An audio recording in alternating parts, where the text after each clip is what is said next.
தமிழக அரசியல் கட்சிகளில் ஒன்றான நாம் தமிழர் கட்சியின் ஒருங்கிணைப்பாளர் சீமான் இவரது கட்சி குறித்து 100க்கும் மேற்பட்ட IPS அதிகாரிகள் பங்கேற்ற நிகழ்ச்சியில் காவல்துறை கண்காணிப்பாளர் வருண்குமார் பேசியது பெரும் சர்ச்சைக்கு உள்ளானது.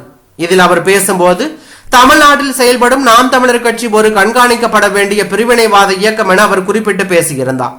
இதுகுறித்து சீமான் கோயம்புத்தூரில் பத்திரிகையாளர்களிடம் பேசினார்.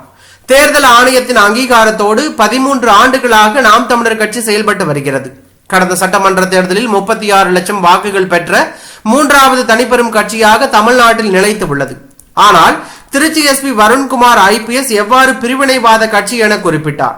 எங்களது கட்சியை குறித்து குறை கூற அவர் IPS ஆனாரா? தமிழர்கள் எப்படி தமிழ்நாட்டில் பிரிவினைவாதக்காரர்கள் ஆக முடியும் என கேள்வி எழுப்பியுள்ளார். மோத வேண்டும் என்றாகிவிட்டது, வா மோதி பார்ப்போம் என சீமான் வருண்குமார் IPSக்கு சவால் விடுத்துள்ளது பரபரப்பை ஏற்படுத்தி உள்ளது.